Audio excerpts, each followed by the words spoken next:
What's up, folks? Everybody. Welcome back. How are you all doing? Rusty, how are you doing? I'm doing all right. Good. You feeling all right? You said you were under the weather, and Judy's under the weather. How you doing? I've been dealing with a cold, and I'm about over it. I went and messed around, didn't really just moving stuff around in the shop today, trying to clean up a little bit. Didn't I don't know. I just wasn't feeling it, you know. I'm still not 100%.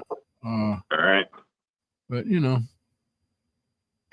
that's all I've been doing: working, eating, sleeping, coughing. Well, I hope you feel better. Let's say hi to everybody in chat real quick, because we have a pretty special guest here tonight.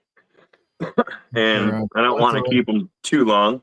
Let's see. We got Steve Dowdy, Kevin Durka, Dad, Jeff. What's up, Jeff? Jeff Dowdy. Mike Richardson. It's a new name. Must be from Old Path is there. Brenda. What's up? June's House of Crafts. Joe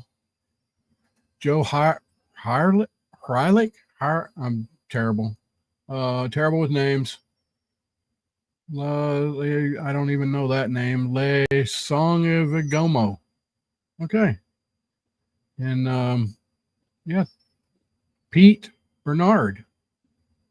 Man, they're coming in. Soldier Farms. House of Cross. Hello from UK. Divine Ranch. Man. What's up, folks? Runic. That guy. Oh, yeah. You're welcome. Thank you for joining, Amanda. And yeah, we are very, very gracious that Jim has agreed to join us. Irma, Missouri. See, guys, get Seymour. CG Seymour. Anyway, go ahead, sir. All right. So I'm going to go ahead and just introduce Jim, as I see a lot of new people in chat here. And thank you for coming tonight. I hope this is going to be entertaining for you guys. Everybody that's in blue, that's normally here, thank you for being here. And I hope you guys, all new names, man. Thank you. Yeah, are just entertained to know about Jim. It's Sprague's Woodturning, and Jim has been turning since 1999, and he went full-time in 2012, and he's also spent 24 years out of Canadian. I am going to thank you for your service, because every we were working for the same side. I mean, come on. Yep. Every veteran deserves to have that recognition. So thank you for your service. Well, thank you very much, and thanks for having me on tonight. Yeah, no problem. Brenda says Jim is in his new workshop. I am in my new workshop. It is not a small one. That's what she said. No, I did it right this time. Holy cow. We can do a shop tour a little bit later on, but cool. Yeah, we can show it off. Wow. Awesome. Yeah, some space right there. So Jim, would you like to start off and just tell everybody a little bit about yourself? I know I just talked about a couple of key points, but is there anything that you would like to share with everybody? What I like to say is, your subscribers probably know you. Most of my subscribers, I do believe, know you, because when I mentioned it, I had a really good response as, yes, we love Jim. But I mean, is there something that you would like to share just kind of openly with everybody that they might not know, or that you feel is important to share about your channel and yourself? Yeah, sure. I mean, it's kind of funny. Like I fell in love with wood turning. I was watching my wife's uncle, and her uncle Dave just passed away. May he rest in peace. And I just was really drawn to it. at the time I was in the military, and I was a mechanic, and you fix a truck, there was no visual gratification from it. So it was one of those things that I was really drawn to, the creativity of it, and the fact that, I like to work alone, and you're in your own head, in your own space. And I was just really drawn to it. And it's funny because my later years in the Army, I was kind of like, the Army is holding me back. I wanted to be a wood turner. I wanted to be a professional wood turner. But of course we can talk about that later on, but it's not an easy go being a professional wood turner and being on the road and selling your wares. But no, it's just something that I'm really, really drawn to. And I'm glad that it's in my life. It's dealing with the stresses of the military from day to day, and being able to dump that and just get on the lathe and do your own thing it's very freeing, if you will. And gratification, the visual gratification, where you start with something that's nothing really. Now that I'm resin casting, you can take some of the ugliest pieces of wood actually end up being the nicest castings and the nicest pieces that I've made, and turn it into a beautiful object. So being something that's really ugly to something that's really pretty is, I think, really cool. And Yeah. It's very satisfying. Yeah. And I completely understand where you're coming from. Just to share a little bit about myself, and it won't take long. I started the YouTube channel back in January. I was going through a really hard time of depression and anxiety and stuff like that. And I actually used the channel, my woodworking, the carving, and everything to help get out of that mentality. Because like you said, you can focus on what you're doing, whether you're making something or carving something, and you can just put all that noise behind you and just focus on that task. And it really helps. So I really understand, where you're coming from with that. And I have to say, you do some really beautiful work. Oh my goodness. Thank you. I appreciate it. For anybody that don't know, or anybody that has not subscribed, if you would like to subscribe, Jim's channel, his link is pinned at the top of the comments. So please go by there, hit the subscribe button and check him out if you haven't checked him out. Jim's at about 145, 146,000 subs, and that's pretty impressive. You don't get that big on YouTube if you don't know what you're doing. So if you're at all into wood turning, resin and wood, go, you'll learn. So Rusty, do you have any questions that you might want to ask? 'Cause I have a few. So where do you get your inspiration? Like, do you just pick up something and see, what it is, or is it more of I'll just start smoothing it up a little bit and see what comes out there? Or do you have a set goal? I mean, it's like, I'm going to make a bowl today and then walk out and look for the piece of wood. I mean, how was your train of thought there? Yeah, it's pretty much all the above. I say it all the time that, when I make a casting, I don't really have an idea what it's going to be. It can be a number of things. And what I'll do is, after it's gone through the casting stage and it's mounted on the lathe, I'm going to shape it and turn it into whatever I want. I really like the freeing aspect of that. This got in the way. And I've seen you sorry. Take some. You take a bucket and then you sink stuff. I think it's in the resin, and then it hardens, and you put it on the lathe. And once you turn it, all that just kind of magically comes together. I mean, how do you even plan that out? I mean, that's amazing. The thing is, a lot of times I really don't plan it. that's probably the funny thing about it. I throw it on the lathe, and you whittle away some corners, and then a form appears. I'll see, like I'll see something in other people's work, and then I'll try to replicate it, try to make it better. A lot of times I don't make it better. I might make it worse. But you know, you've got to. I'm always trying to push the envelope each week.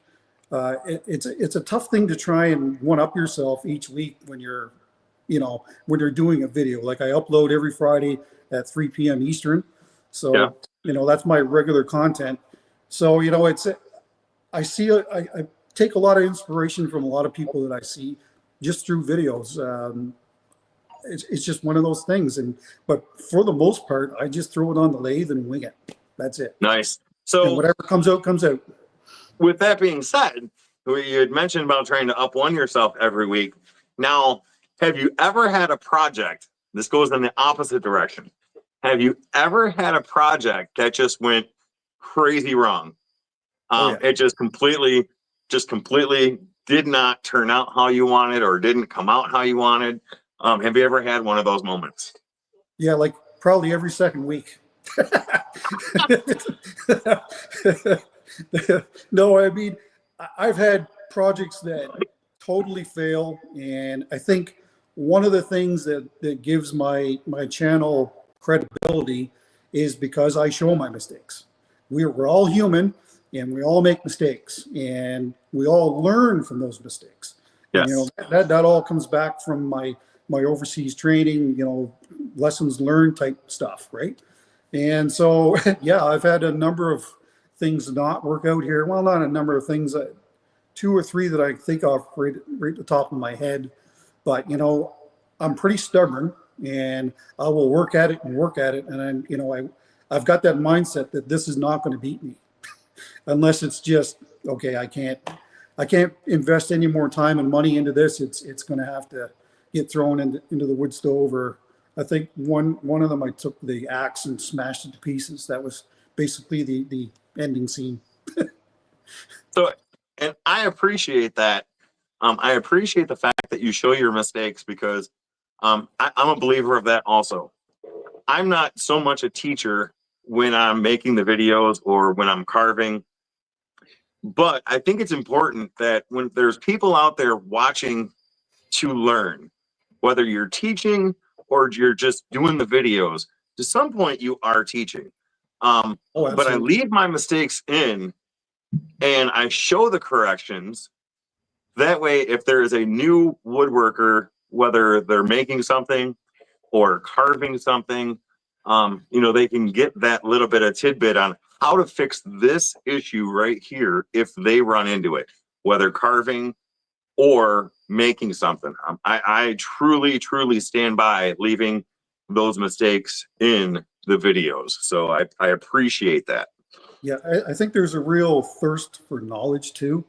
Mm-hmm. You know, the ASMR content is fine. I've tried a bit of it and it just didn't work out. And I've just come to find out that, you know, people really want to know what's going on. Like, you can put up a video with no talking in it, but there's always going to be, well, how did he do that? How did he get from here to there because he didn't show it? So, you know, my channel is more or less, I call it an instructional channel, really is what it is. Most of my videos are 40 to 60 minutes long, and it's pretty hard to actually make videos shorter than that are instructional videos. So right. there's a thirst for knowledge, and I'm here to provide it when I can. And you know, the thing is, I've learned so much from the people that are commenting in my videos. That's another big thing, especially when it came to resin casting, because I mean, I picked that up after I came to YouTube, and you know, it's the main driving force behind my channel now. And it's just because you've got so many colors you can work with, and you can work with the punkiest, ugly pieces of wood and make some really beautiful objects. So, you know, it's got some negativity attached to it as well. But you know, the thing is, as far as being creative is concerned, if you're struggling with creativity and you're finding you're doing the same thing over and over again, then try some epoxy stuff, and you might be amazed at what you can make with it. Nice. So I want to say something real quick. Everybody in chat, thank you for saying hi right now. I'm having a hard time seeing chat. I actually have on my laptop some questions up, so I'm not seeing it. But for those that are saying hello and those are saying hi, I'm not ignoring you. I just can't see the chat right now. It's just flying by on my phone. So I wanted to address that. Yeah, I'm the same way. I see a lot of people saying hi. So hello, everybody. I'm trying to focus on the stream and not so much the chat. Yeah, generally I have StreamYard going on my phone, and then I have YouTube up on my laptop. But right now I'm kind of flipping in between pages to go between StreamYard, the questions, the studio, and everything. So I'm just not able to see everything.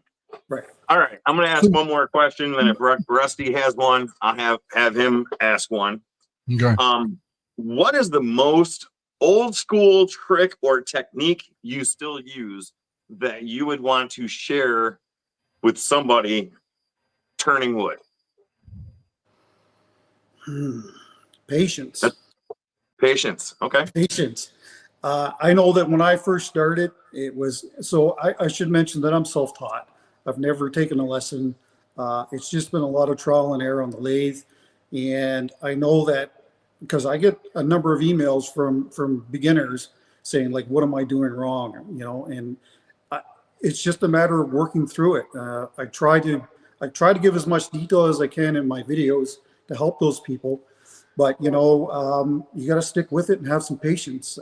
I think a lot of times people look at something that's made and they're like, well, you know, I hope to be able to do that in a month from now, when you're starting at zero and you need to work your way up. So patience is probably a big one.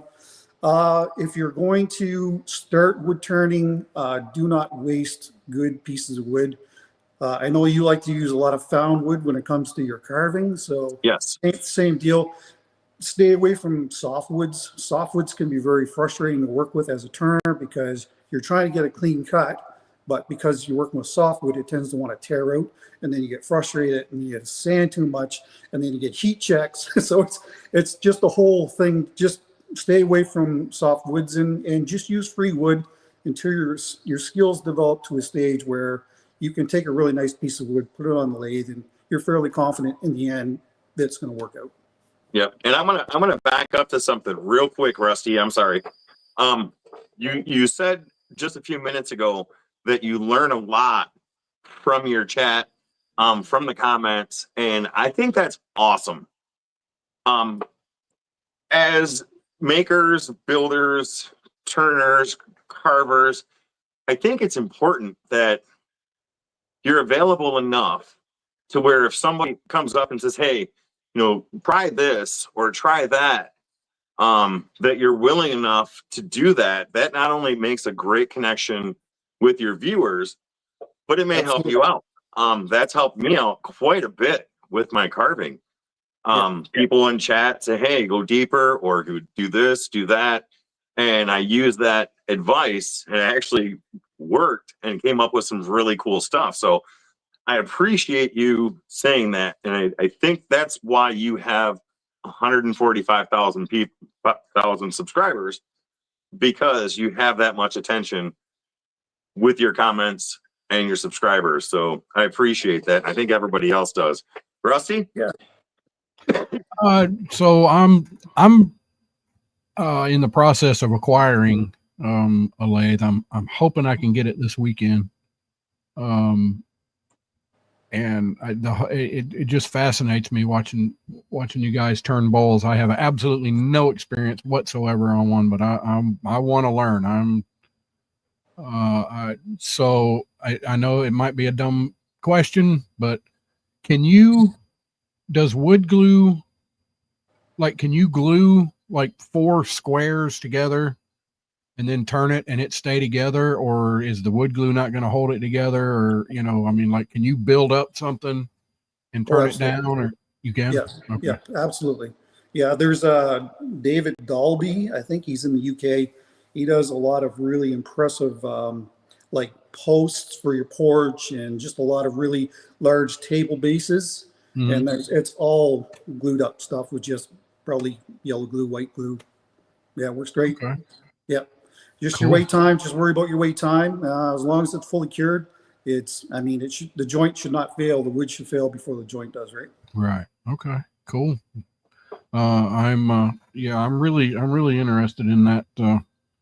I want to make a bowl. I want to make a bowl so bad I can't stand it. And it's like, man, that'd be awesome, make one. And It's addictive. I warn you, it's addictive. I know it. You And might- goblets. Yeah. You might drop everything that you want to do and just pick up the lathe.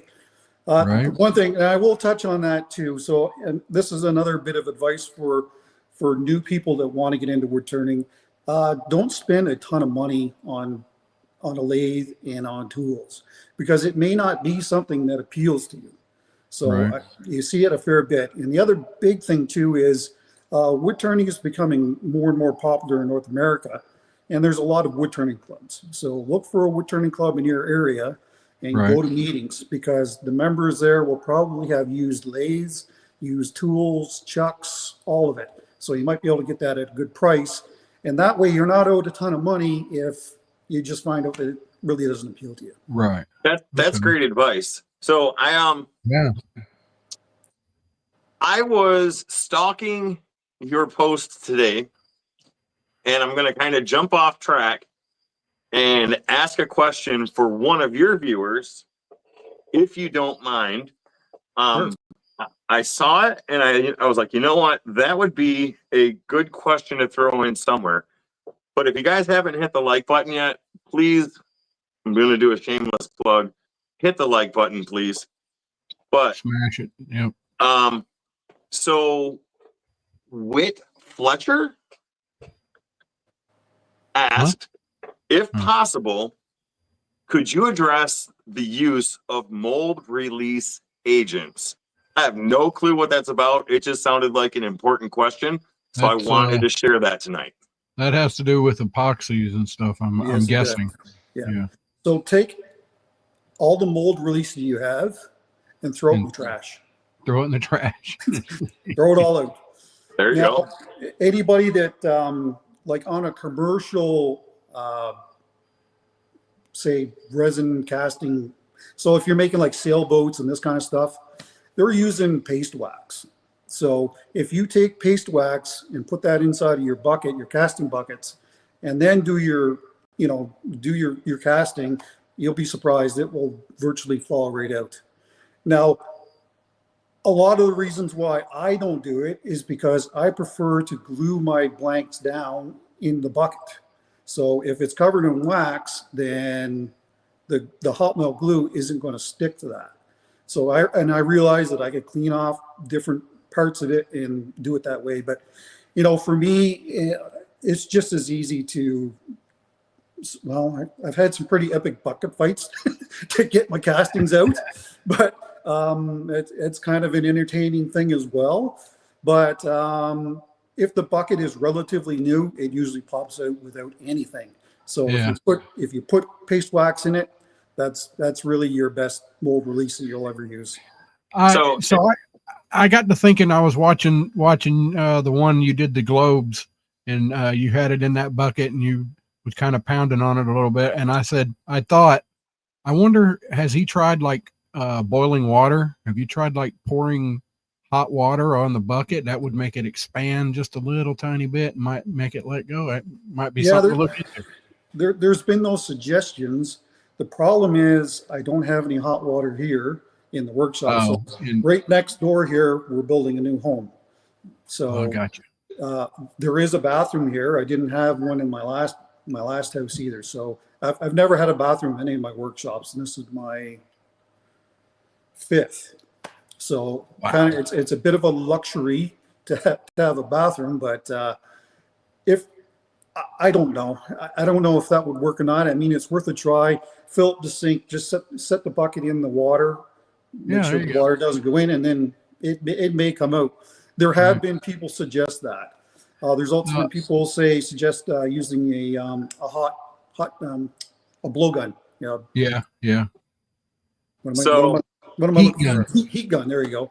Yeah. So again, House of Cross says we love the bucket fights, and then further down, Joe says we actually rate his bucket fights on live feeds. I need to go back and see some of the... What's that? That's Joe from the West Coast. West Coast Joe. I've got to go back and see some of these bucket fights because I was going to ask, have you ever been in a situation to where you've actually just sawed into that bucket to get it off? Or I mean, I might have missed it. Oh yeah, a number of times. And I've also done some really dumb things too that I really don't like to admit that I've done. Like I directly cast it inside of my pressure pot one time without any bucket or anything. I used mold release. I sprayed all inside the bucket, and I really doused it. So I thought to myself, okay, I'll be able to. This thing should pop out, and no way. I mean, I give that pressure pot quite a beating. Wow. I'm surprised it didn't ruin it, actually. All right. My quick question is the square footage of your wood shop half or 3/4 the square footage of your house? It's the same square footage as my house. Nice. This workshop is 1,800 square feet. There you go. Dang. Yeah. Awesome. So I'm gonna ease up on the questions a little bit with a fun question. You kind of answered this earlier a little bit, but I want to get a little bit more detail about it. So your shop soundtrack, is it music, radio, silence, and power tools? When you're in the shop, when you're in the groove, when you're really getting into it and you're not filming, what is your go-to sound? Yeah, it would be music. If I wasn't filming, it would be music. Of course, you're worried about copyright strikes. So, right. I mean, I could put in earbuds. I'm not a huge earbud fan, but no, like I'm a hard rock, heavy metal guy. That's what I like. So if I'm not filming, it's blaring in here. That's just my man. All right. So to add on to that, have you heard the AI redos of all these different heavy metal songs and stuff? Like they've redone like Tool, but they've made it into like blues or really? soul. Oh, and it is fantastic. I was really surprised. I didn't know I was a soul and blues lover, but apparently I am, because they use all the words, but it's freaking fantastic. It is really good. I think you ought to check it out. Yeah, the AI stuff is good, but it really scares me too. Oh yeah, it scares me too. Yeah. I mean, if you watch the documentary Terminator, we know where it's going to end up. So, there it is.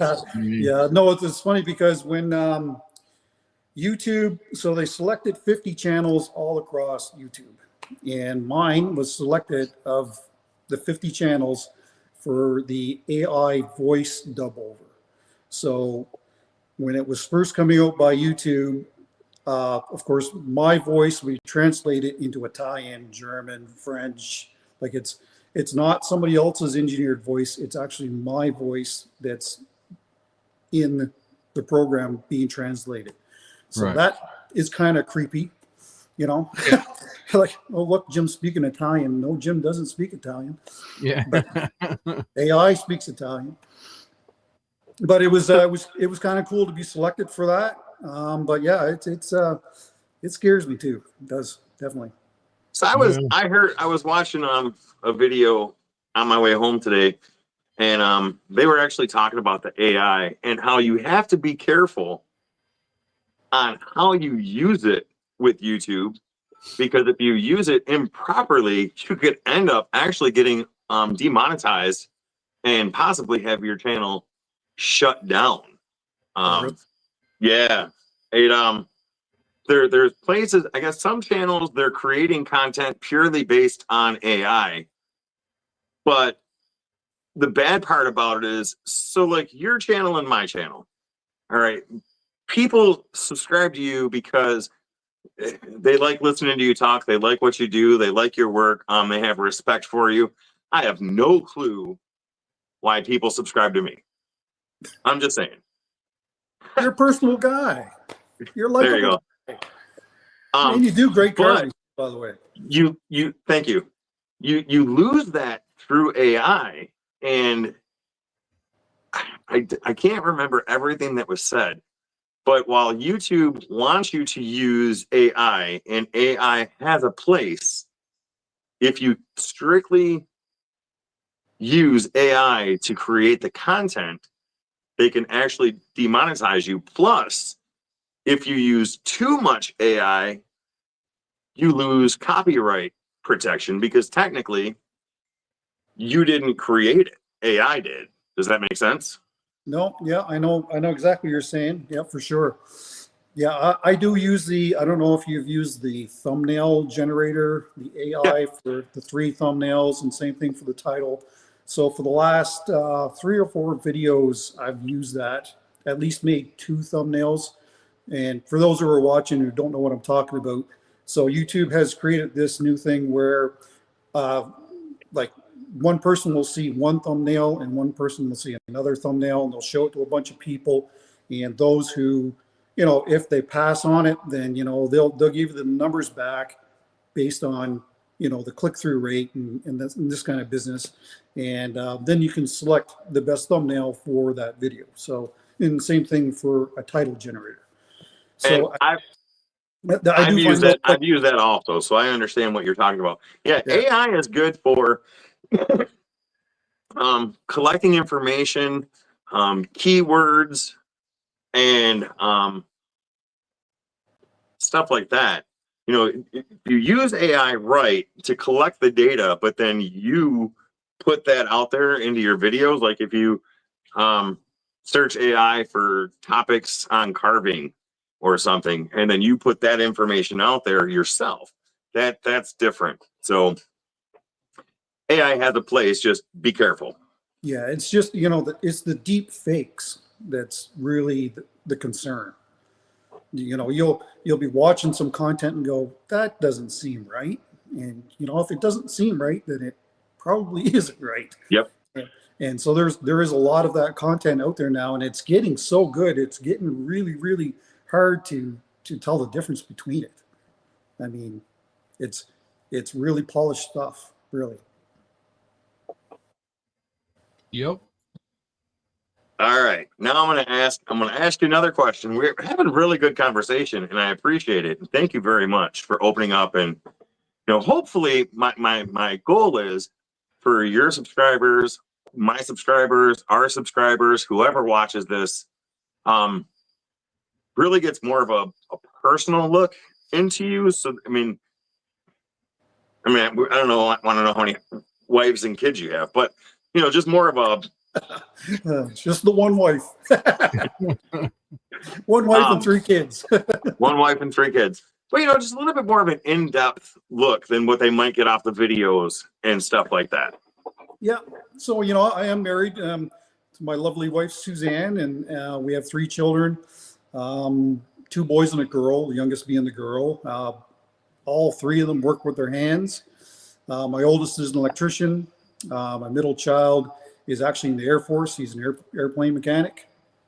And my daughter is a dental hygienist. So, and they're all living in different parts of the world now. Well, different parts of Canada.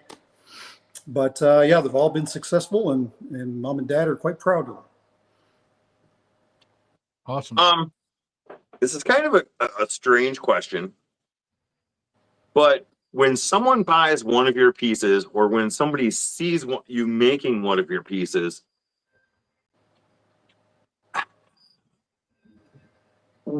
if I were to purchase one of your pieces, I don't know how to phrase this.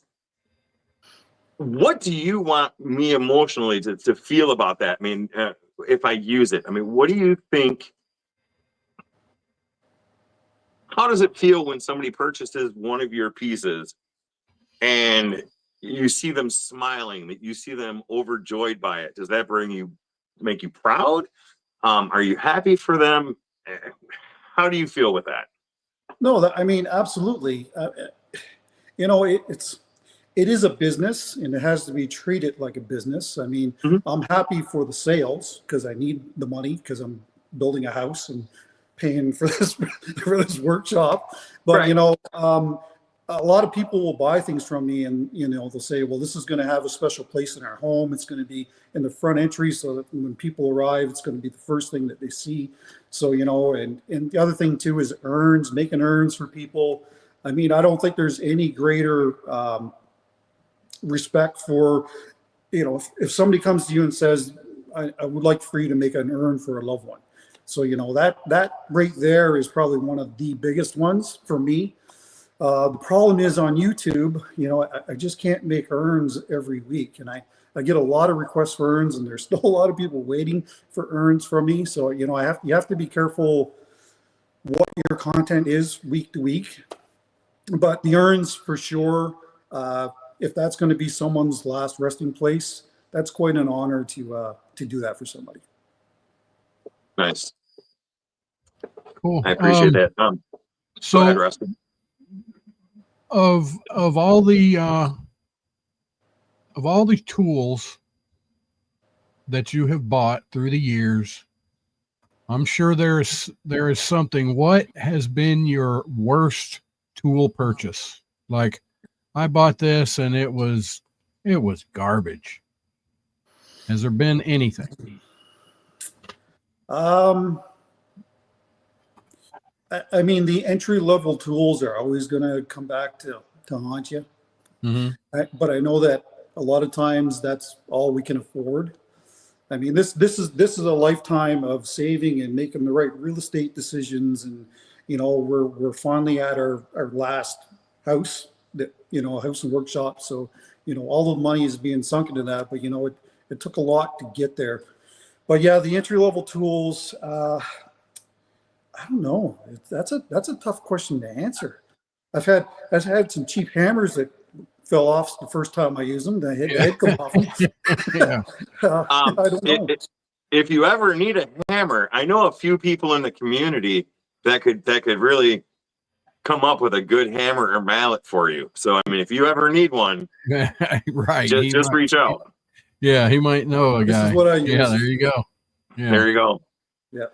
All right. Well, then the opposite of that, what would be the cheapest tool or the cheapest thing that you bought that was actually really, really useful?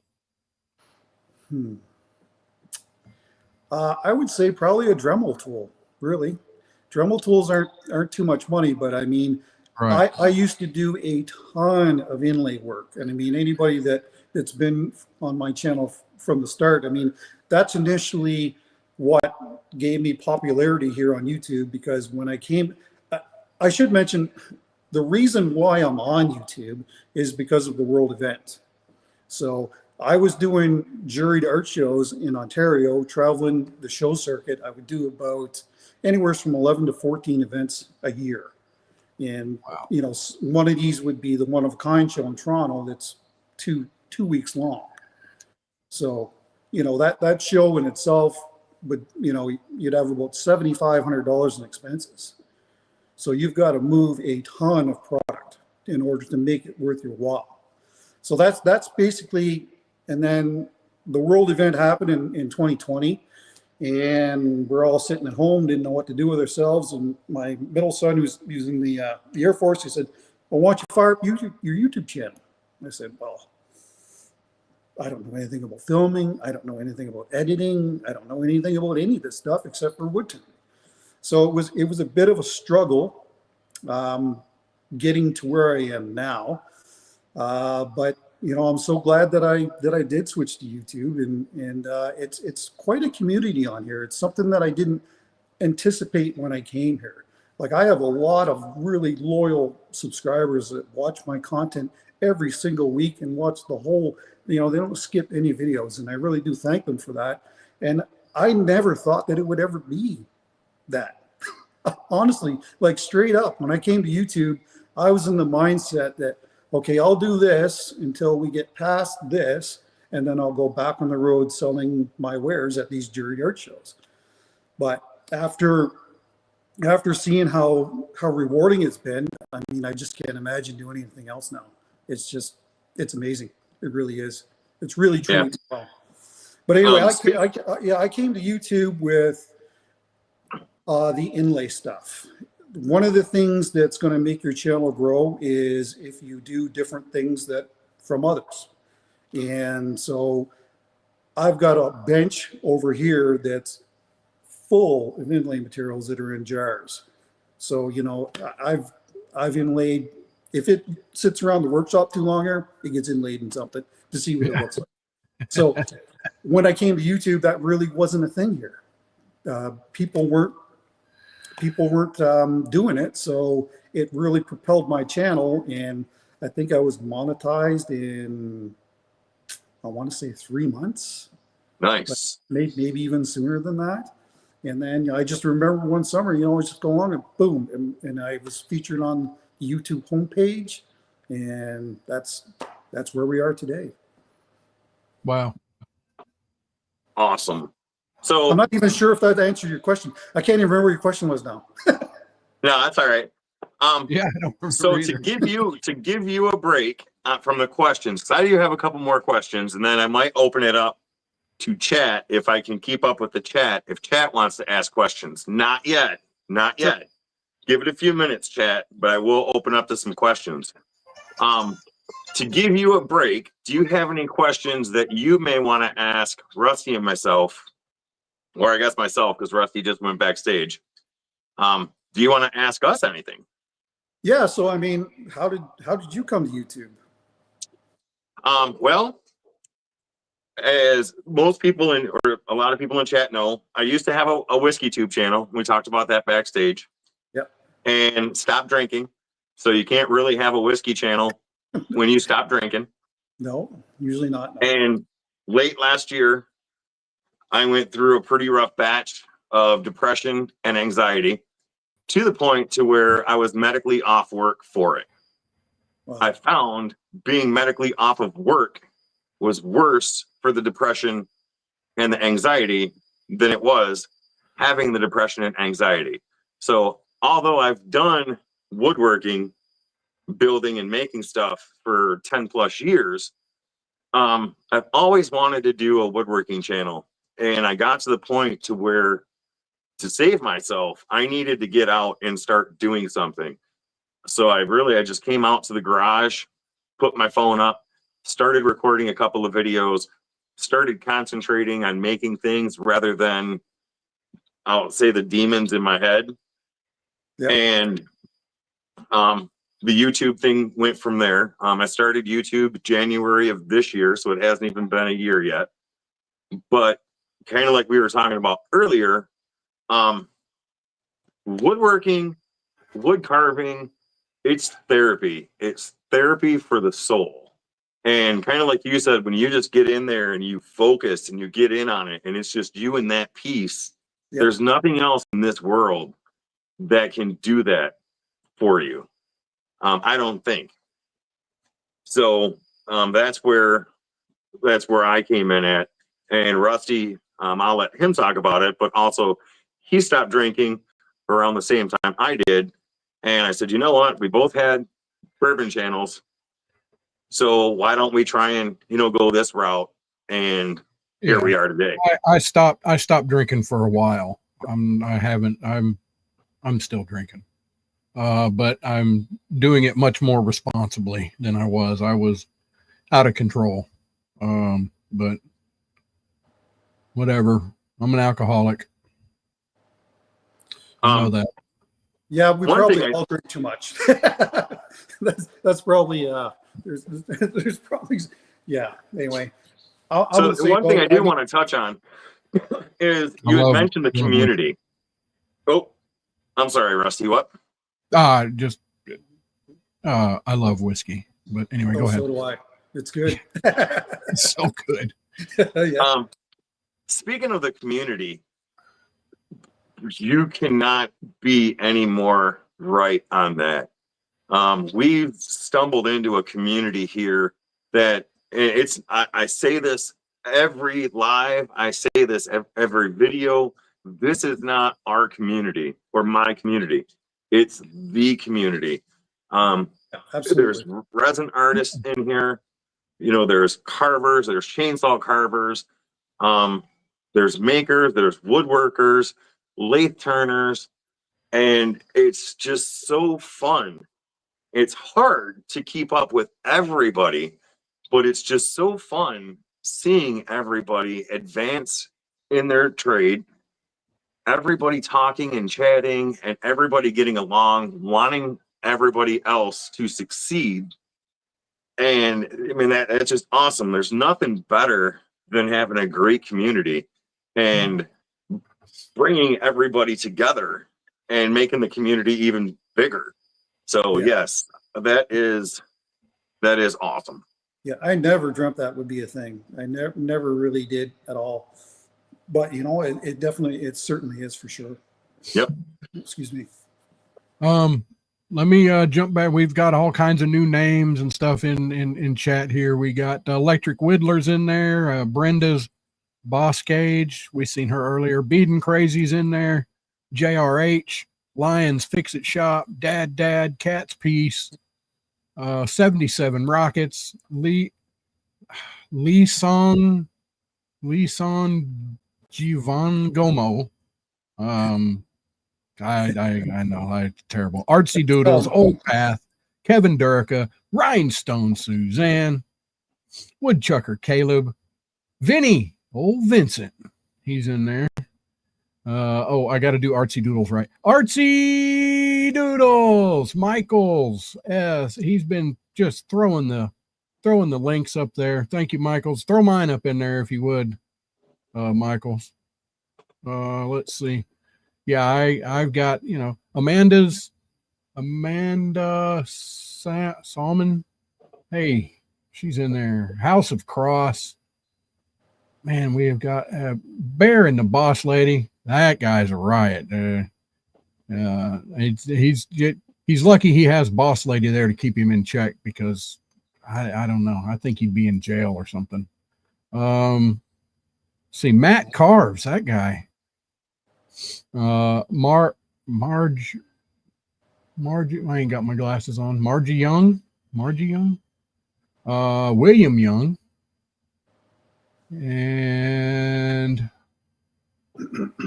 Dirk, I don't know. I hope I didn't miss it. June's House of Craft. Hope I didn't miss anybody. I ain't got my glasses on. I'm old. All right, I got 2 more questions, and then we're going to open it up to chat if chat has any questions. So let me get these questions out, and then we'll open it up to chat for any questions the best we can. So you don't seem like this type of guy, but I have to ask, because I feel like your shop's pretty clean. How many coffee cups do you currently have sitting around your shop at this moment? None. I figured. No, I figured. mean, so it would be a different story if we were living right next door. So I've got to drive 2 kilometers to get here. So Yeah. I ordinarily would have a cup or 2 sitting around in my last workshop in Ontario when we lived there. But yeah, right now there's none. I mean, this is probably the cleanest I've kept my shop in a very long time. And I think the reason for that is because of the space. Right. Not having enough horizontal spaces to put things on and toolboxes to put stuff away, it just really makes things look really cluttered. So, but yeah, no, Awesome. There's none right now. All right. So this is a good one. And maybe you want to put some thought to this. Maybe you don't. Maybe you already know. If you could collaborate with any artist, craftsman, living or dead, who would it be? Oh, wow. And why? Now we're going to put you on the spot here. I'm soloing you for this one because that's an important. I've been saving that one. Can you guys see? He's thinking. Uh-oh. I think all of the masters, like really, I mean, Leonardo da Vinci, I mean, come on. Why wouldn't you want to do something with that guy? Or Right. Gustav Klimt is another one. A lot of people will look at my work and they refer to it as Gustav Klimt because he does a lot of round circles, and that's kind of where all the branch inlays come from. As far as a wood turner, I'll say that Richard Raffin has been my mentor. He was my go-to source back in the day when I first started wood turning. And I would love to do something with Richard Raffin. He lives down in Australia now. But, you know, I bought all of his books. I bought all of his videos. And basically that was my instruction prior to YouTube. I don't even know if YouTube existed in 99. Anybody know? I have no idea. But even if it was, it probably only would have had a handful of wood turners on it. And, you know, it probably would, nothing like it is now. When I first came to YouTube, I think there was at that time 900 wood turning channels. So there's a lot of competition for your viewing pleasure, if you will. So yeah. There was a comment. There we go, right there. I saw Susie 3348. He is really not very tidy. I'm Jim's wife, so I know. Nice. So now we're getting the secret is out.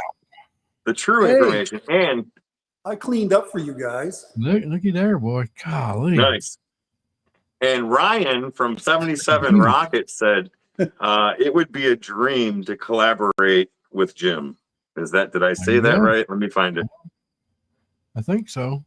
Would be a dream to collaborate with Sprague. So there you go. Do you know, or have you heard there's supposed to be the collaborate thing? I see it when I upload my videos, collaborate with another YouTuber, right. But I don't really know how you're supposed to. Really I don't know how that works exactly. I'd like to like for instance, right now. So like I ever since we moved here roughly a year ago, and it's just been like I've rarely had a day off. I took 3 days off, just for Thanksgiving, but I'm just really between shooting the content for the workshop build series and now the house series, and then trying to film my regular content, my Friday upload stuff. I mean, I'm maxed. Like my wife has been helping me answer comments. If there's technical questions in there, she leaves those behind and I answer those. But without her, I'd be just completely overwhelmed. I mean, we want the comments to boost our analytics, but it's something that you definitely want on your channel, but it really can become a bear and really consume your life. Some of the popular videos that I have there's 2 million, 3 million views on. If you look at how many comments on it, there's like 3,000 comments. So it's a lot. And that's one thing, and I'll briefly touch on that too. Coming here, I didn't think that it was going to be such a workload administration wise. I thought, I just shoot some videos, throw them up on YouTube. Hopefully I get monetized, make a few bucks with it. And, but the whole business side of it it's a lot. It really is. And I'm always being contacted by people wanting me to do these embedded ads. And if it was a wood turning related ad, then I would contemplate it. But I personally don't like having those embedded ads. When I'm watching content, I will usually skip forward,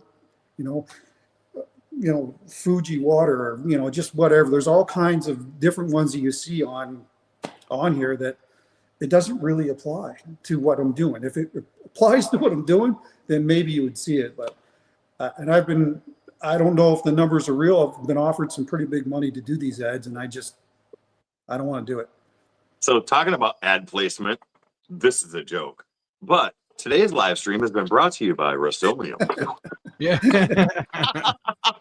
Yeah, I wish Rust-Oleum was sponsoring it. Sorry, I completely had to do that. It was right there, and you were talking about it. Absolutely. I mean, I've got sponsors, right? So, I mean, I do my best to, and that's the other thing too. I mean, I'm not going to say use this product unless I fully believe in it. Right. And I've had a lot of people send me stuff and say, here, try this on your channel. And I've looked at it and said, if you want me to review this, it's not going to be good. So I just send it back. I've had a couple places send me stuff, and I let them know. I haven't had many, and maybe this is why, but I let them know that I will not mislead my viewers, and I will do a video. And if I like it or don't like it, I will let them know. And I feel like I've been pretty honest in the couple of review videos that I did. And I actually sent Rusty, thanks to the viewers helping with the shipping, a workbench. And Rusty did a pretty good review on the workbench. But if anybody sends me anything that I remotely want to review, I will let them know flat out. I'm going to honestly review it. I'm not going to say, buy this just because you sent it to me free. So I understand what you're saying with that. We had talked earlier, and you had a few pieces that you may want to show. I don't want to forget that before I get to the chat. Do you want to show a few pieces? Sure. I just got to go get them. Awesome. So I'm going to put you on solo.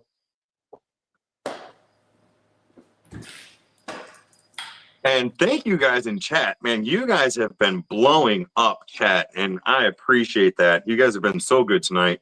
I've been trying to check it out. I'm just watching on my phone, it flying by. And if you haven't hit the like button, please do. But, you know, first and foremost, thank you everybody for being here. It's awesome. I appreciate it. I'm sure Jim appreciates it. And the show up from his channel, you guys rock. You guys are pretty awesome. But yeah, that's go ahead, awesome. Jim. Yeah, so I mean, this is a fairly recent piece, and this is bamboo and copper pipe. Here's your copper pipe right here. Oh, wow. And you can see it on the top as well in different spots. The bamboo, not an easy thing to work with. This was actually a very labor-intensive project, but I mean, I really like the look of this, and we'll be doing different variations of this moving forward. Yeah. But That is beautiful. It looks like it's freaking ceramic, man. I mean, it's all in the finishing. It's all in your prep That's work. crazy. If your prep work isn't good, then you're not going to achieve finishes like this.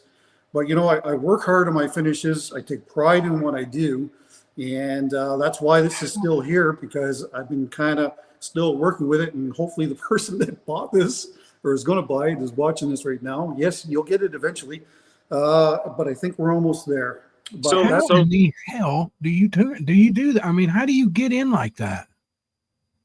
I That's use crazy. hollowing tools. So, and that's Wow. bamboo and copper.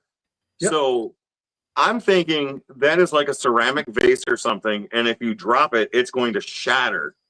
Oh, But- it probably would. Yeah, man. I mean, Because I mean, you can see through it.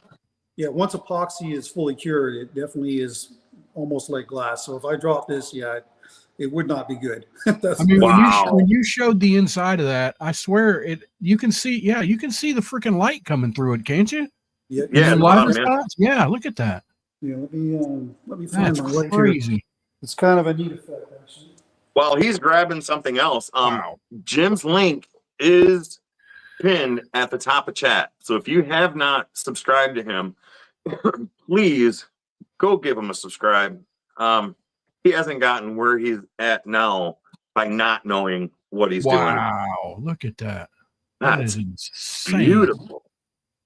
So this is what a lot of people do when they buy these pieces. They'll put some lights on the inside of it so it glows. So there's no sanding on the inside of this. It's just all tool work. So you can see a little bit of tool work in the if there's light shining through it, but of course you really can't when there isn't. So that's actually one of my favorite pieces that I've done in a while. But it gave me a fit, that's for sure. This is more or less more like my common work that you'll see. And the color Yeah, I love blend- the epoxy stuff. Yeah, the color blend of the epoxy, the hyper shift. There's 3 different colors in here. And yeah, very shiny. There you can see my camera mount. That's what I use it for my phone. I was going to say, that's a great finish when you can see the camera in the reflection. Yeah. Yeah, but it's all in your prep work. If your prep work isn't good, it doesn't matter what you're working with. It's just not going to look nice. And that's how it is. But But that's pretty much, you know, a lot of the things that I make each week kind of have this, and I like these enclosed bowls because it really kind of shows off all the epoxy and the wood. Right. Yeah, and you know, ideally, I'm looking for, when I first started, I've been looking for more wood to epoxy ratio, but now I think 50-50 is where it's at for me. 50% epoxy and 50% wood, I think really makes a nice casting. Nice. And that hyper shift is really So cool do you, stuff. are you exclusively buying all your burls and stuff, or do you go out and look for them? I mean, do you go out and try to find them in forests and that Yes kind of and no. thing, or? Yeah, absolutely. But, you know, I haven't really done so much of that here because I've just been so busy setting up the new workshop. Right. Yeah. I brought a bunch of stuff with me from Ontario. So I'm starting to get a little low on that. So I am going to have to start looking for some burl stock. The guys that are doing the dirt moving here for the house and for the workshop, they also, they log. So I think that they're going to start looking for burls when they're in the woods and cut them off for me. So that'll be a good source of burls for me. Heck yeah. So everybody, I'm seeing in chat all over the place, and I hope you do, saying, I love his inlay. I love his inlay work. I love his inlay work. Do Thank you you all. happen to have a piece laying around or around somewhere that has some of your inlay stuff in it? I would love to see it. I don't think I do. I think they're all gone. Let me have a look. Oh.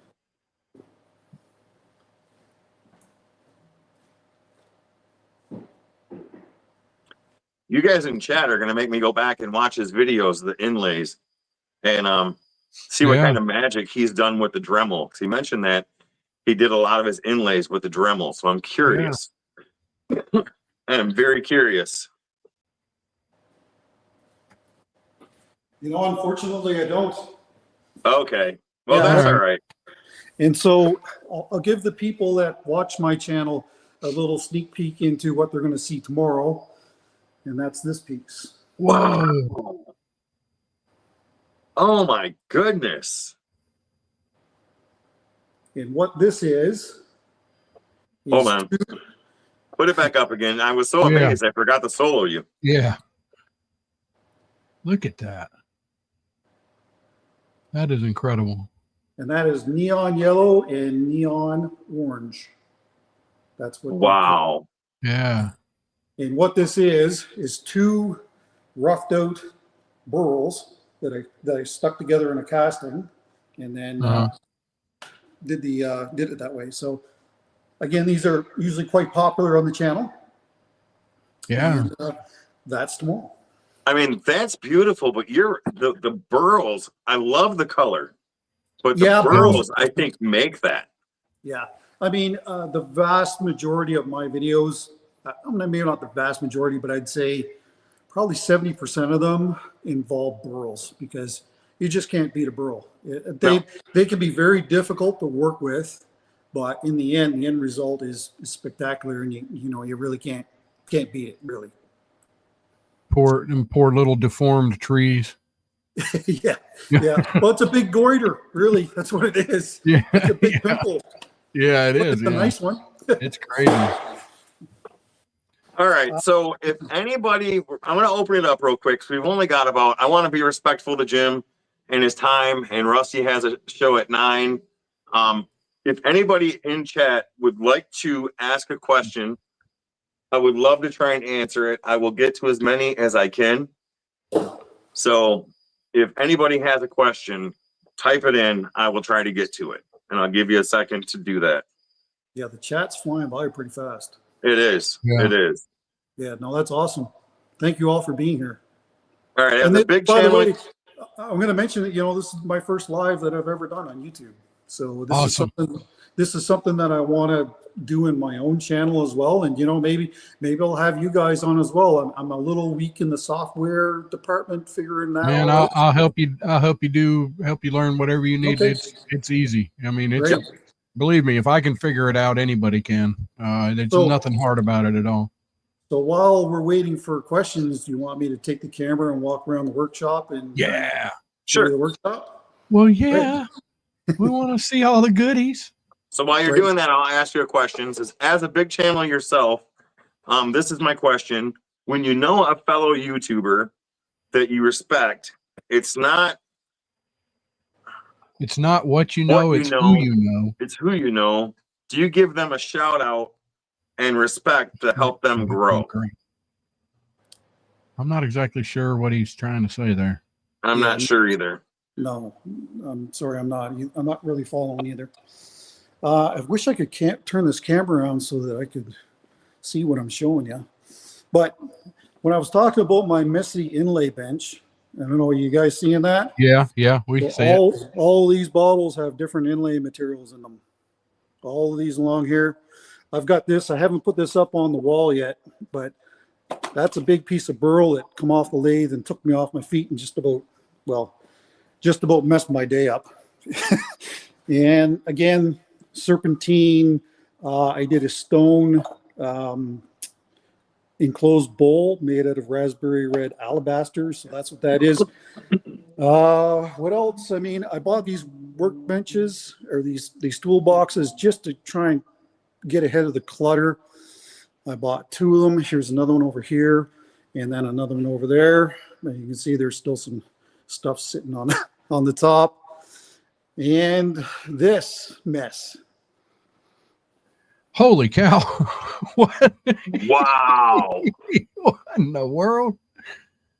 If I give one to you, I'll have to give one to everybody else. You know what? I think you have one enough for everybody. For everybody. And then some. Holy cow. All right. So Timless asked Jim while you're walking around, Yeah. what is a good entry level lathe? Like if somebody's getting into wood turning and they want something good, they don't want something really cheap, what would be a good entry level lathe for them to build with? Well, again, if it's me, if you're not sure that it's what you want to do, go to Craigslist in the US, Kijiji up here in Canada, Facebook Marketplace. I would try to buy a 12-inch lathe. That would probably be one thing. Don't go any smaller than that. And I mean, you can get a used 12-inch lathe for a pretty reasonable price. And then, if it appeals to you, then I think the Laguna lathes seem to be all right. I think they had some issues with bearings, but maybe that's sorted out now. So I know that a lot of YouTubers are using the Laguna ones on YouTube here that are working on a lathe. And this is my General. This is a Canadian made lathe. They're out of business now, and it's as you can tell, it's seen some use. It's the thing. I bought this new in 2012, and Wow. yeah, it's like literally when I was on the road selling things, I was working 7 days a week just trying to get enough stock for the next show. There's no better way to build your business, straighten my camera, than to go on the road. Like I get a lot of people asking for advice, like how do I build my business? Well, by going to a craft show and interacting with people and seeing what people like, and what I would do is, I'd be at my little pay station inside my booth, and people would walk in, and I, welcome everybody that comes into your booth and watch what they're picking up. And usually you can tell if somebody's really looking for something. And so they're picking this up and setting it down and working their way around, and just, they both leave, just say, can I ask you a question? And I'm like, yeah, sure. And say, I seen you were looking at that bowl, and is there something you didn't like about that bowl? He goes, well, maybe the size isn't there, the color isn't there, the inlay isn't what I'm looking for. You can't get that from an online business. You can't. Right. Absolutely not. So Right. that's one of the big things before anybody even moves into.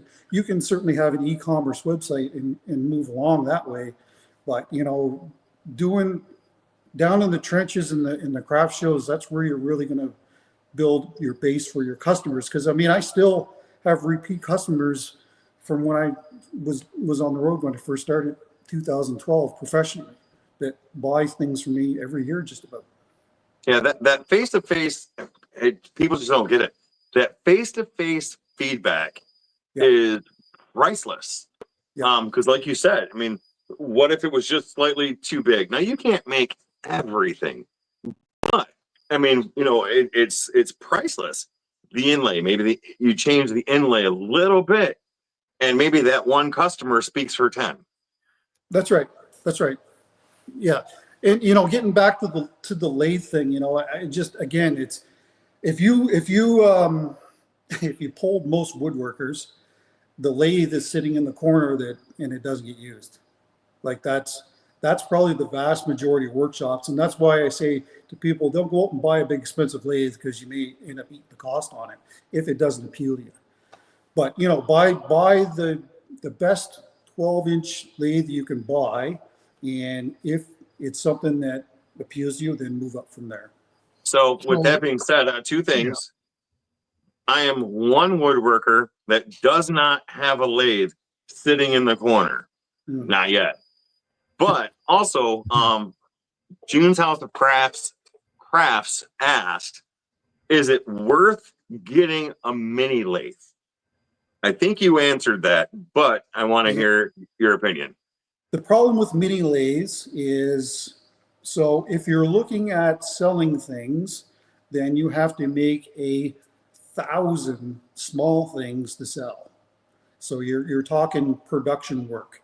And the one thing that I did not like was production work. When I was, you know, when I was doing inlaid bowls, I could throw a blindfold on and just, my goal was to make 5 large inlaid bowls a day.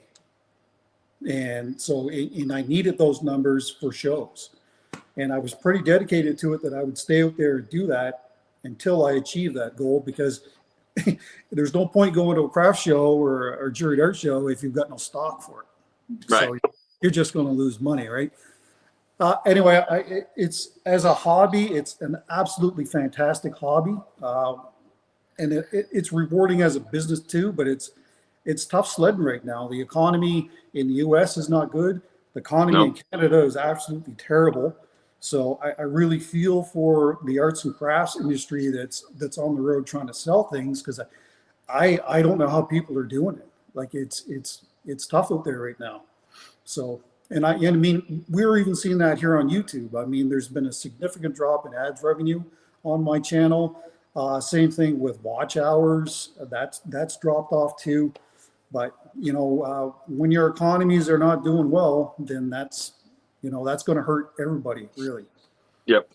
So you mentioned that, and I'm gonna bring up something because you just mentioned it.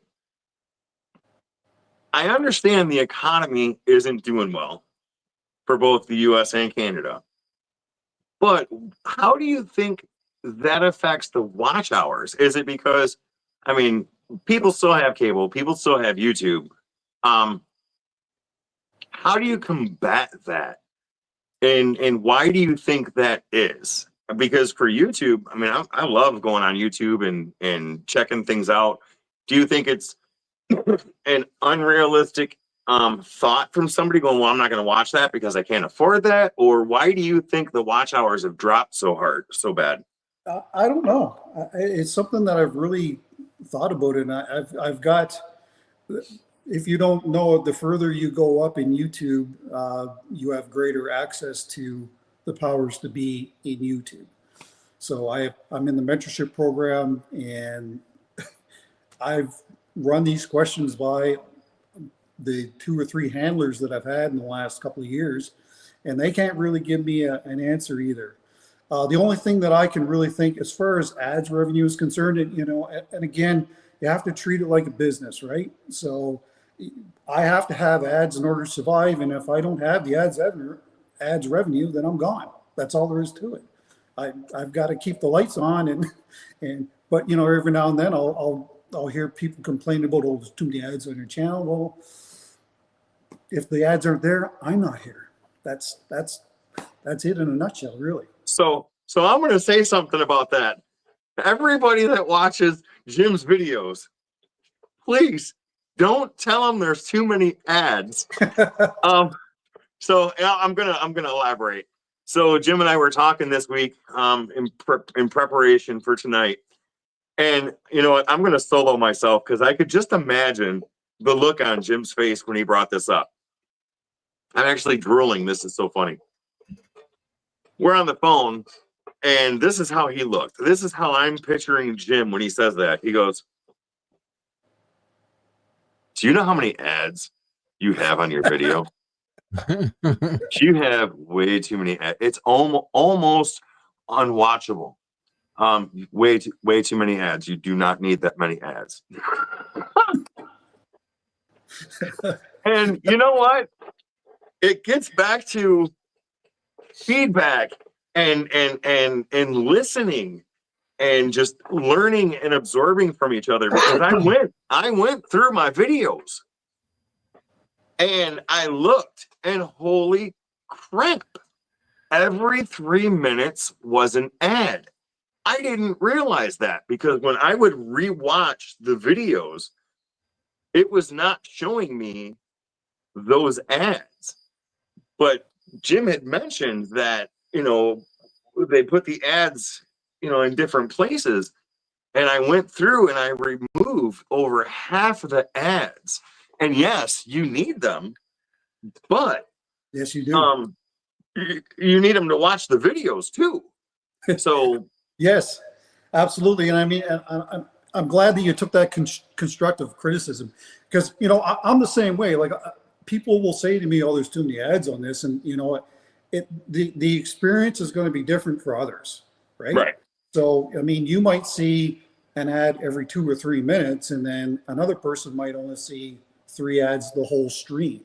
Right. But that was on last Thursday's stream, because I was trying to watch it. I'm like, wow, it just kept popping up and popping up. So, I mean, the people that have made those comments on my videos, maybe I've forgotten to go into my monetization tab and reduce those ads that are in there. And so that may be definitely a thing. But, you know, for everybody that's watching, when I put my videos up, I easily remove half of the ad breaks that YouTube puts in there, because it's just too many. And I get it. I mean, I don't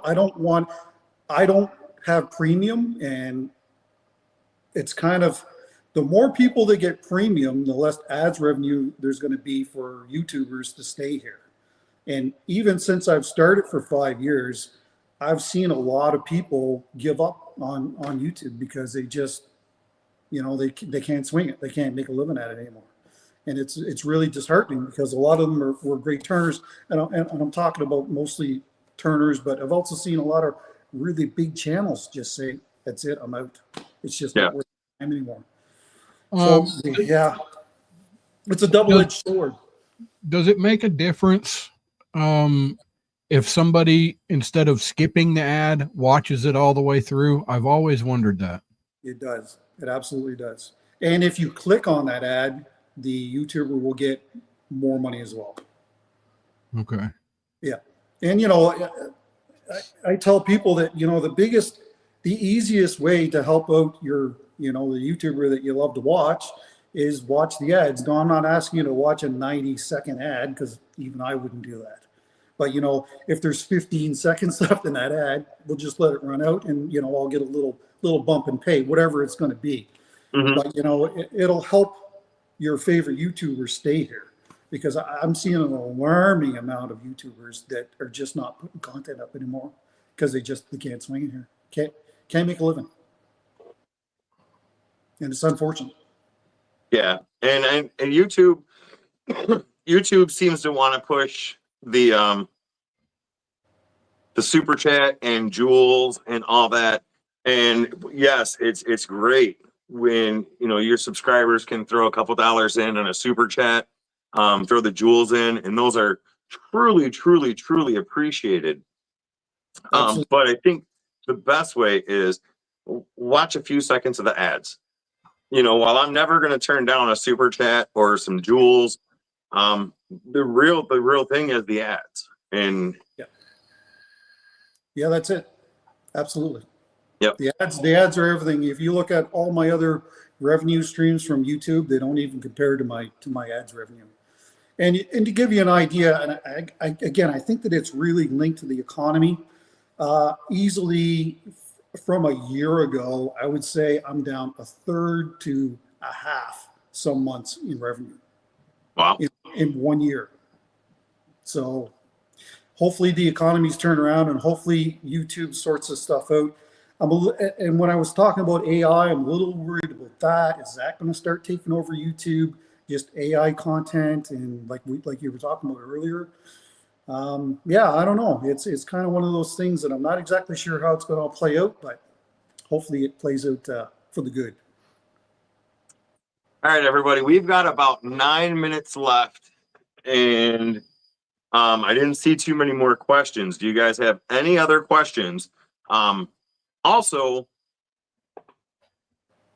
Matt Carves, who is a fairly decent size, a really good size carving channel, he says his revenue has dropped a bit. So Yeah, it's across the board. It's not just yeah. It's across the board. But the one thing that, you know, for people that are watching this that want to be YouTubers or are currently YouTubers, you know, you've got to upload every single week, and I try to upload every single week, same day, same time frame. So, you know, YouTube will recognize that, and if you miss 1 week, you are punished. So Thank you, Vincent, for becoming a member. I appreciate you so much. Thank you very much. Yes, if you're not consistent, or I've also noticed, and maybe because you only upload once a week, if you're not consistent, you get punished. But if you over publish, it seems like you get punished too. Sometimes I'll go live on Saturday, and I've been watching this.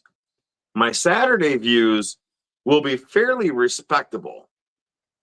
If I go the same time Sunday on a live, the views will be almost half. Now, maybe it's the different days, but I feel like, what's that? It definitely could be. But I've noticed that when you do the vertical lives, like I do when I'm carving, you get fairly decent views. But when you're going through YouTube and going live vertically, it takes them a day to actually fully publish the video. I mean, it's there, but they're still processing it. And if you go live while they're still processing the last video, it almost seems like that hurts you on shorts and on videos. It's something that I'm watching, and I'm really trying to pay attention to, because I think that's something too. I think you're right. You need consistency. If you're going to go once a week, go once a week. But I also think if you are almost like back to back to back to back, that may hurt you too. Not 100%, but I don't know about all you guys, but my revenue has not changed one bit on YouTube. Not one bit. You can't. I mean, there's no change from zero. I mean, I'm right there, right there. Here we go. Yeah, it's a really tough sledding for Rusty. So Kevin asked, and I think this is a question for you. Would anchor seal keep wood for carving from crackling or cracking? I don't see any reason why it wouldn't. I mean, that's the whole idea with it. So yeah, if I was a carver setting pieces aside to dry, I would definitely anchor seal them. You'll have better success. Okay. And Lee Song said, I've noticed that sometimes I have to hunt down my favorite YouTuber. That's interesting because I've heard that before, where the notifications just aren't going out. And I do want to give a shout out to Plywood for being a member for 3 months. Thank you. That just popped up in my chat. And it says, consistently is something I don't do. We'll start doing it if you can, sir. But have you heard that? Because I've heard that YouTube's just not putting out the notifications, and then it's hard. I see it in the comments almost every week. People will subscribe to my channel, and then the video will go up, and then they're like, okay, why didn't Jim put a video up this week? And then they'll go looking for me, and YouTube has unsubscribed. Yeah, and Rhinestone Suzanne said that she had to search for my live, which is weird because I've had my live scheduled since Monday. I put a post out about the live, but yet. Yeah, I've heard about bell notifications being taken off, but definitely this one woman in particular, she seems to be unsubscribed almost monthly, and then she's got to go looking for me, and then there's 3 or 4 videos for her to watch, but it's not uncommon. Yeah, it's definitely an issue, and I've talked to my YouTube handlers. I'll call them my handlers, and they have no idea. They have no idea why. They think that there's no reason for YouTube to do it, so why would they do it? Right. People are telling me this every week. I see it every week in the comments. So I don't know. Maybe it's just it's a technology electronic thing. It's got to be. I don't get it. So, and I've also heard that if you're subscribed to a channel, but you don't interact with that channel, like you don't like or comment, you watch the videos, but if you don't interact, yep, then YouTube drops you because they don't think you're an active YouTube viewer. So yep. That's interesting. But I mean, if you look at it though, like this woman literally comments, because I do giveaways every 5,000 subscribers. Okay. And actually, I'll show you the one last thing here. All right.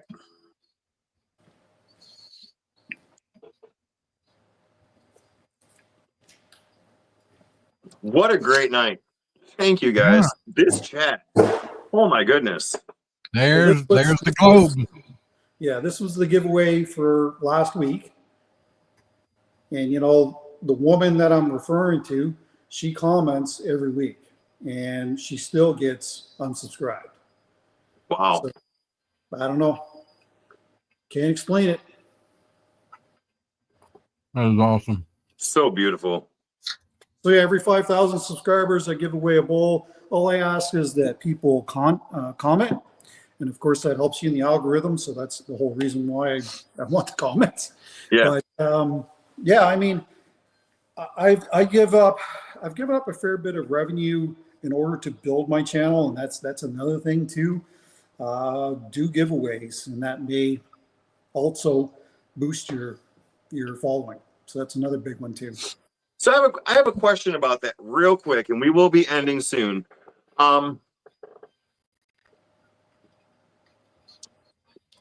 Giveaways are a pro and a con. If you do a giveaway and I don't know how you do it. I've tried changing it. If I publicize that I'm doing a giveaway, I've seen it to where people that I've never seen before show up to the show, may subscribe, may not subscribe, and then that takes away from your base followers. So I've stopped advertising giveaways because I really want to try to reward the people that are there every week. Does it make that big of a difference if you do a giveaway and put it out there? And do you see any fluctuation in subscribers and then drop subscribers after said giveaway? No, because you don't have to be subscribed to my channel in order to win. All you have to do is comment. And then I put all those comments for each video through the YouTube random comment picker, and that spits out a name. And so once I've got all the names collected, then that's how I do the draw. Gotcha. Okay. Yeah. Awesome. And there's so many people popping up in chat that's been members for months and months, and I appreciate it. Let me scroll up. Rhinestone Suzanne, 7 months. Awesome. Thank you very much. Baron the Boss Lady, 5 months. You guys are great. And I'm getting choked up because Jim's going to leave. Hold on. Sorry.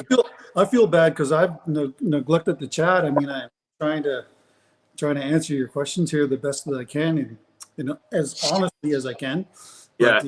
But I see a lot of familiar names in the chat. So thanks for coming over here and watching this live stream. Yeah. And Michael asked 5 months. Being a member, everybody here in blue, Baron the Boss Lady, thank you for the sticker. Everybody in blue, thank you so much. I mean, these guys, your core channel subscribers, they are what makes your channel, and I truly, truly believe that. I'm sure you do you do also. A very true statement. And the appreciation just flows for everyone. I want to recognize the fact for you that how many of your core followers came here tonight to watch you live. Seeing so many different new names in the chat, knowing they're here for you, that is something special for me, because it's just it makes my heart happy knowing that if I were to go to your channel and do a live with you, I know some people from here would go over there and they're probably already subscribed to you. But watching them come here and follow you, those are the subscribers that I want to make happy, if that makes sense. Yes, I want all the subscribers. I want every subscriber. But it's the core people that are there week in, week out, day after day. Those are the ones that are appreciated so much, so much. Absolutely. Yeah. I mean, it's a big thing. Again, I'm probably, I don't know, 143,000 more subscribers than I thought I'd ever have, to be honest with you. So, I mean, it's just an awesome community on here. And there's been so many people that have supported me in this journey here on YouTube. And I really do thank them for it. Thank you, Woodchucker. I appreciate you. So yeah, we're going to go ahead and wrap this up. And Rusty's got to go to his other channel at 9. Let me plug that real quick. Yep. It's called Beaver After Dark. It's not my show. I'm just on it. Beaver After Dark, not safe for work or family or girlfriends, whatever. But anyway, we try to have fun over there. It's Beaver After Dark right here on YouTube, and we'll be starting in about 30 minutes. So awesome. Everybody, I'm going to let Jim get a few last words in real quick if he'd like, and then we're going to head out. So Jim, do you have anything you want to say? Final thoughts? No, just thanks for having me. It's been fun. I didn't know really what to expect going into it, but it's been a pleasure being here, and thanks for having me. Awesome. Absolutely. And everybody, and Jim, don't leave when we end the stream, because we're going to end up backstage. We're going to talk for a few more minutes, but I will end it with thank you everybody that has been here tonight. Truly, I know I appreciate it. I'm sure Jim appreciates it. And I hope you guys enjoyed it. Chat's been just going crazy tonight. And that's awesome. If you haven't hit the like button, hit the like button on the way out. And thank you. Thank you for being here. It is 100% appreciated. And we will talk to you soon. Have a good night. Guys, ladies and gentlemen.